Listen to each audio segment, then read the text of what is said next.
চাকরির পরীক্ষায় ইতিহাসের এই সিন্ধু সভ্যতা থেকে কিন্তু অনেক প্রশ্ন পরীক্ষায় আসে। দেখো, আমিও কিন্তু অনেক প্রশ্ন আমি রেডি করে রেখে দিয়েছি তোমাদের জন্য। আমি পরপর প্রশ্নগুলো বলে যাচ্ছি, ঠিক আছে? 1 নম্বর প্রশ্ন হলো, সিন্ধু সভ্যতার আবিষ্কারক কে?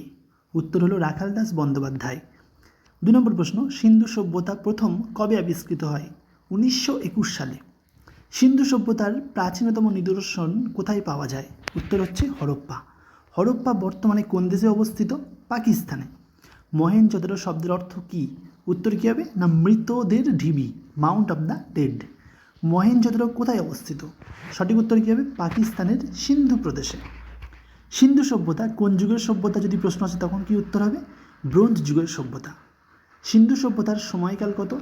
না 2500 থেকে 1750 খ্রিস্টপূর্বাব্দ, ঠিক আছে?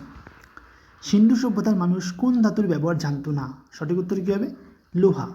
সিন্ধু সভ্যতার সবচেয়ে বড় নগর কোনটি? না মহেঞ্জোদারো। 11 নম্বর প্রশ্ন, ভারতের মধ্যে বৃহত্তম হরপ্পা কেন্দ্র কোনটি? উত্তর হলো রাখিগড়ি। সিন্ধু সভ্যতার বন্দর কোনটি? বন্দর নগর কোনটি? এটা হচ্ছে লোথাল। আর 13 নম্বর প্রশ্ন, লোথাল কোথায় অবস্থিত? গুজরাটে। তো পরপর কিন্তু সমস্ত কিছু আমার দেওয়া আছে, ঠিক আছে? 14 নম্বর, কোন স্থানে ডকইয়ার্ড পাওয়া গেছে? খুব গুরুত্বপূর্ণ প্রশ্ন এটা, লোথাল। 15 নম্বর প্রশ্ন হলো, সিন্ধু সভ্যতার মানুষ প্রধানত কী পেশায় যুক্ত ছিল? কৃষি ও বাণিজ্য। 16 নম্বর, সিন্ধু সভ্যতার প্রধান শস্য কী ছিল? সঠিক উত্তর হবে গম ও যব। পৃথিবীতে প্রথম তুলো চাষের প্রমাণ কোথায় পাওয়া যায়? এটা হচ্ছে সিন্ধু সভ্যতায়। সিন্ধু সভ্যতার লিপি কেমন ছিল? না চিত্রলিপি। আর সিন্ধু লিপি এখনও কেমন? এটা অপাঠোদ্ধারিত, মানে পাঠোদ্ধার করা এখনও যায়নি।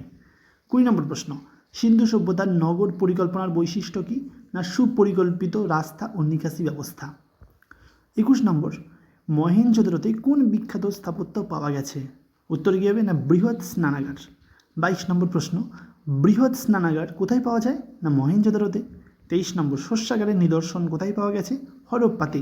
আগুনের বেদি কোথায় পাওয়া গেছে? কালীবঙ্গান। কালীবঙ্গান কোথায় অবস্থিত? রাজস্থান। সিন্ধু সভ্যতার মানুষ কোন প্রাণীকে পবিত্র মনে করত? কুজওয়ালা ষাঁড়। দেখো, দেখতে দেখতে কিন্তু 26টা প্রশ্ন হয়ে গেল। 27 নম্বর প্রশ্ন, কোন প্রাণীর চিহ্ন সিলমোহরে পাওয়া যায় না? ঘোড়া। 28 নম্বর প্রশ্ন হচ্ছে, সিন্ধু সভ্যতার মানুষ কোন দেবতার পূজা করত বলে মনে করা হয়? মাতৃদেবী ও পশুপতি শিব।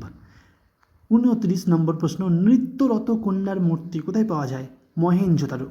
30 নম্বর, পুরোহিতের মূর্তি কোথায় পাওয়া যায়? মহেঞ্জোদারো।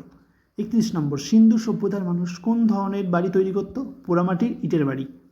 32 নম্বর প্রশ্ন, সিন্ধু সভ্যতার নিষ্কাশন ব্যবস্থা কেমন ছিল? অত্যন্ত উন্নত। 33 নম্বর, সিন্ধু সভ্যতার পতনের অন্যতম কারণ কি? না বন্যা, জলবায়ু পরিবর্তন ও নদীর গতিপথ পরিবর্তন। 34 নম্বর, সিন্ধু সভ্যতার প্রধান বাণিজ্যিক অংশীদার কোন দেশ ছিল? না মেসোপটেমিয়া। 35 নম্বর, কোন স্থানে চাষকৃত জমির প্রমাণ পাওয়া যায়? কালীবঙ্গান। 36 নম্বর, সিন্ধু সভ্যতার সবচেয়ে দক্ষিণের কেন্দ্র কোনটি? দাইমাবাদ।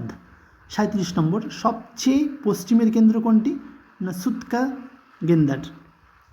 38 নম্বর, সবচেয়ে পূর্বের কেন্দ্র কোনটি? আলমগীরপুর। 39 নম্বর প্রশ্ন, সিন্ধু সভ্যতার মানুষ কোন খেলনা ব্যবহার করত? না পাশা ও মাটির খেলনা। সিন্ধু সভ্যতাকে আর কি বলা হয়? হরপ্পা সভ্যতা। পরীক্ষায় আসা এই লাইনের তথ্য হচ্ছে, মানে এক লাইনের তথ্য আমি কিছু দিয়ে দিলাম। প্রথম আবিষ্কৃত স্থান হরপ্পা, বৃহত্তম নগর হচ্ছে মহেঞ্জোদারো, বৃহত্তম ভারতীয় কেন্দ্র রাখিগড়ি, বন্দর নগর হচ্ছে লোথাল, আর বৃহৎ স্নানাগার মহেঞ্জোদারো, অগ্নিবেদী হচ্ছে কালীবঙ্গান, লিপি অপাঠোদ্ধারিত চিত্রলিপি, প্রথম তুলোচাষ সিন্ধু সভ্যতা, আর ব্যবহৃত ধাতু তামা ও ব্রোঞ্জ, আর লোহা সম্পর্কে কোনো জ্ঞান ছিল না। আপাতত এতগুলো প্রশ্ন দিলাম। যদি পছন্দ হয় অবশ্যই একটু শেয়ার করে দিও, কমেন্ট অবশ্যই করবে। পরবর্তী অধ্যায় অর্থাৎ এখান থেকে এখনও প্রশ্ন আছে আমার, এই যে 41 মানে 40 পর্যন্ত আমি প্রশ্ন কভার করলাম। 41 নম্বর থেকে পরের ভিডিওতে আমি তুলে ধরবো, ঠিক আছে?